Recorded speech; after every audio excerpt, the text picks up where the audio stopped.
Hello everyone, कैसे हो सारे। तो देखो हम स्टार्ट करने जा रहे हैं क्लास 12 का एक वेरी इंपॉर्टेंट चैप्टर जिसका नाम है क्या, केमिकल काइनेटिक्स। तो आज हमारा लेक्चर 1 है, तो मैं आपको बिल्कुल बेसिक आज बताने वाला हूँ। अगले लेक्चर से बहुत इंपॉर्टेंट टॉपिक्स होंगे, तो आओ चैप्टर को स्टार्ट करते हैं। तो देखो भाई, केमिकल काइनेटिक्स होता क्या है, इस चैप्टर का नाम केमिकल काइनेटिक्स क्यों पड़ा, तो मैं आपको बताता हूँ, ध्यान से देखो। केमिकल वर्ड का तो मतलब समझ में आता है कि भाई यहाँ पे क्या होने वाला है, मेरा केमिकल रिएक्शन। ऐसा मैं समझ सकता हूँ केमिकल का मतलब क्या होता है, chemical reaction.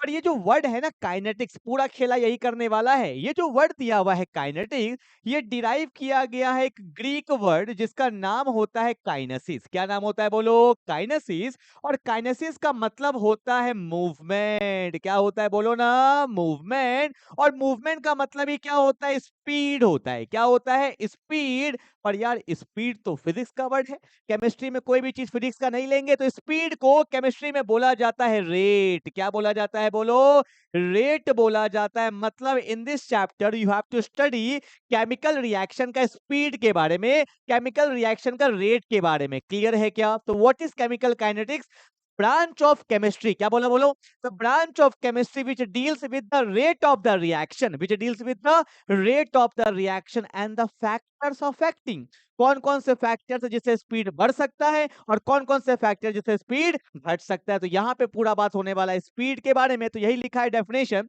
The branch of chemistry, the branch of chemistry which deals with the rate of the reaction and the factors affecting rate of the reaction। Clear है क्या। तो जल्दी से नोट्स कॉपी में अच्छे से उतारते चलो फटाफट से। ठीक है, कहां से आया, काइनेसिस से आया। तो इतना लेंदी नोट्स को नहीं करना है, सिंपल लिख लो। काइनेसिस ग्रीक वर्ड से आया है जिसका मतलब मूवमेंट होता है, और मूवमेंट का मतलब ही होता है स्पीड, और स्पीड का मतलब ही क्या होता है, रेट। जल्दी से उतारेंगे भाई। क्लियर है यहां तक। चलो आगे बढ़ते हैं थोड़ा सा। आपको मैं थोड़ा सा फैक्ट बताता हूँ, ध्यान से देखना थोड़ा सा ना। देखो होता क्या है, जब भी कोई साइंटिस्ट, ये देखो हमारे साइंटिस्ट, मॉडर्न जमाना के साइंटिस्ट देख रहे हो, ठीक है। जब कभी हमारा कोई साइंटिस्ट कोई भी रिएक्शन करता है ना, तो वो उसमें तीन चीज देखता है। क्या क्या देखता है, सबसे पहला चीज देखा जाता है feasibility of the reaction. Reaction feasible है या नहीं है, इसके बारे में आपने पढ़ा होगा कहाँ पे, क्लास 11th में एक चैप्टर है जिसका नाम है थर्मोडायनेमिक्स। आप बोलोगे सर क्या 11th का यहाँ पे कुछ यूज आने वाला, नहीं, कुछ यूज नहीं आएगा। मैं आपको हल्का सा बेसिक बता रहा हूँ बस, ठीक है। जब कोई साइंटिस्ट रिएक्शन करता है, सबसे पहले देखा जाता है फिजिबल, ठीक है। वहां पे आपने पढ़ा होगा थर्मोडायनेमिक्स में, स्पॉन्टेनियस, नॉन स्पॉन्टेनियस। अगर delta G less than zero होता है तो रिएक्शन स्पॉन्टेनियस होता है, delta G greater than zero होता है तो रिएक्शन नॉन स्पॉन्टेनियस होता है। पहला चीज साइंटिस्ट क्या देखता है, फिजिबिलिटी, ठीक है। कुछ यूज नहीं आने वाला, बस नॉलेज के लिए बता रहा हूँ। दूसरा चीज साइंटिस्ट क्या देखता है, extent of the reaction. Extent मतलब रिएक्शन फॉरवर्ड में जा रहा है या रिएक्शन बैकवर्ड में जा रहा है। ये भी आपने पढ़ा होगा, क्लास 11th में एक चैप्टर है जिसका नाम है क्या, केमिकल इक्विलिब्रियम। वहां पे हम लोग पढ़ते थे फॉरवर्ड बैकवर्ड, ली चैटलियर प्रिंसिपल। क्लियर है। और जो तीसरा चीज साइंटिस्ट देखता है, वो देखता है रेट, स्पीड, मतलब कोई रिएक्शन को होने में कितना समय लगेगा। और यही आप पढ़ने वाले हो क्या, क्लास 12th में, जिस चैप्टर का नाम है सीके, जिसको बोलते हैं केमिकल काइनेटिक्स। दो चीज आपने क्लास 11th में देख लिया है, बार बार बोल रहा हूं, यहाँ पे यूज नहीं आएगा। और जो तीसरा चीज आप देखने वाले हो, सॉरी, यहाँ पे क्लास 12th में तुम आ चुके हो, ठीक है। क्लास 12th में देखने वाले हो, उस चैप्टर का नाम क्या है, केमिकल काइनेटिक्स। क्लियर है क्या। चलो आगे बढ़ते हैं, फटाफट से चैप्टर को आगे बढ़ाते हैं, ठीक है। ध्यान देंगे थोड़ा सा। देखो, अगर मैं बात करता हूं on the basis of speed, reaction is classified into three types, ठीक है। अगर स्पीड के बिहाफ पे बात करें तो तीन टाइप से होता है। पहला होता है वेरी फास्ट, जो तुरंत हो जाएगा within a second, speed पे बात कर रहे हैं। एक होता है very slow, it will take very long time. और एक होता है मॉडरेटली, ना तो ज्यादा फास्ट ना तो ज्यादा स्लो, और हम लोग इसी पे ज्यादातर फोकस करते हैं, मॉडरेटली वाला पे। क्लियर है क्या। तो आओ देखो, वेरी फास्ट रिएक्शन कौन कौन से वेरी फास्ट होते हैं, बताओ। जैसे आपने सुना होगा एसिड बेस रिएक्शन या कंबशन रिएक्शन, जो तुरंत हो जाता है, ये सारे होते हैं वेरी फास्ट रिएक्शन। मैंने कुछ एग्जांपल लिया है। पहला क्या लिया है, द रिएक्शन बिटवीन सोडियम, ये देखो सोडियम है, और इसको किसमें डाल दिया, वाटर में डाल दिया, तो क्या बन जाता है, सोडियम हाइड्रोक्साइड, NaOH बनता है, और साथ में हाइड्रोजन गैस भी निकलता है, और ये बहुत फास्ट होता है, बहुत फास्ट, ठीक है। तो ये मेरा पहला एग्जाम्पल है, ठीक है। ये रहा इसका इक्वेशन। नाउ दूसरा मैंने कौन सा बोला, कंबशन रिएक्शन जितने भी होते हैं वो सारे क्या होते हैं, वेरी फास्ट होते हैं। ऐसा मैं एग्जांपल लेता हूं, C+O2 से क्या बन गया, CO2 बन गया, ठीक है, या कोई और भी आप ले सकते हो एग्जाम्पल, ठीक है ना।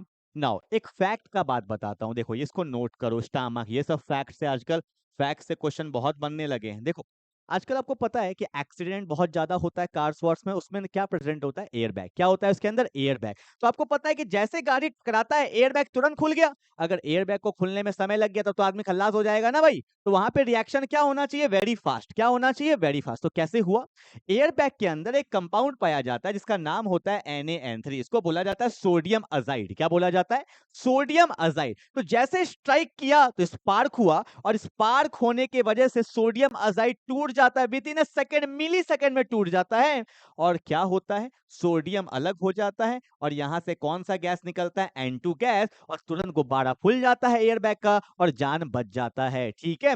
अगर हमें स्पीड के बारे में नहीं पता होगा तो रिएक्शन कर नहीं पाएंगे वहां पे, ठीक है ना। तो यहाँ पे अगर तुम बैलेंस करना चाहो तो नाइट्रोजन 2 है, यहाँ पे 3 है, अगर मैं यहाँ पे 2 लगा दूं, यहाँ 3 लगा दूं तो बैलेंस हो गया, और सोडियम को भी 2 लगा दो, ठीक है। इसका नाम क्या होता है, सोडियम अजाइड। तो आपको पता चला कि एयर बैग के अंदर कौन सा कंपाउंड पाया जाता है, सोडियम अजाइड, जिससे कौन सा गैस मिलता है, नाइट्रोजन गैस। क्लियर है, तो this is very fast reaction. तो हर रिएक्शन का स्पीड के बारे में अपने को पता होना चाहिए, जल्दी से उतारो फटाफट से।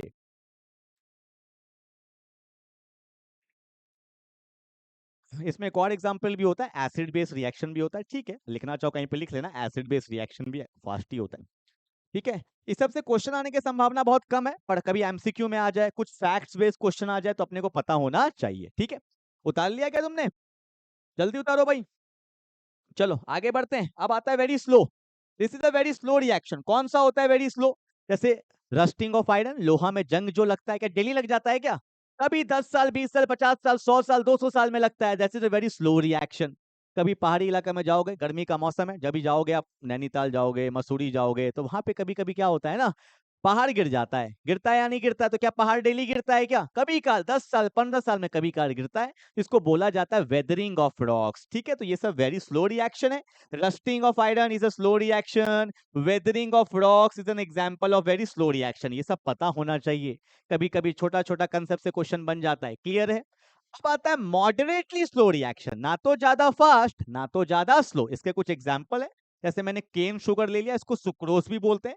सुक्रोज का जब हाइड्रोलिसिस किया जाता है, पढ़ोगे बायोमोलिक्यूल्स में जब पढ़ाऊंगा मैं आपको, साथ में आप ऐसे एसिडिक मीडियम भी होता है, बनता है ग्लूकोज प्लस फ्रक्टोज, ठीक है। तो ये ना तो ज्यादा फास्ट होता है ना तो ज्यादा स्लो होता है। और एक बात बता दूं क्या साथ साथ कुछ नया, आप बोलोगे सर क्या दोनों का फॉर्मूला सेम होता है, यस, ग्लूकोज एंड फ्रक्टोज का फॉर्मूला सेम होता है, इसलिए ये दोनों आइसोमर्स होते हैं, क्या होते हैं, आइसोमर्स। और ये क्वेश्चन पूछा गया कैसे आइसोमर, जब मैं आपको पढ़ाऊंगा बायोमोलिक्यूल्स में, तो ग्लूकोज के अंदर ना एल्डिहाइड फंक्शनल ग्रुप पाया जाता है, और फ्रक्टोज के अंदर कीटोन फंक्शनल ग्रुप पाया जाता है, इसलिए ये दोनों को बोला जाता है फंक्शनल ग्रुप आइसोमर। क्या बोला जाता है, फंक्शनल ग्रुप आइसोमर, क्लियर है।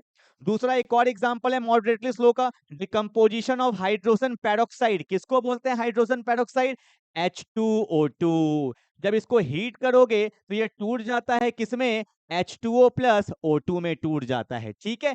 बैलेंस करोगे तो यहाँ पे क्या आ जाएगा, हाफ आ जाएगा, ठीक है। तो ये मेरा क्या था, वेरी फास्ट, एक है वेरी स्लो, एक है मॉडरेटली स्लो रिएक्शन। कुछ कुछ के एग्जांपल्स आपको पता होना चाहिए, क्लियर है।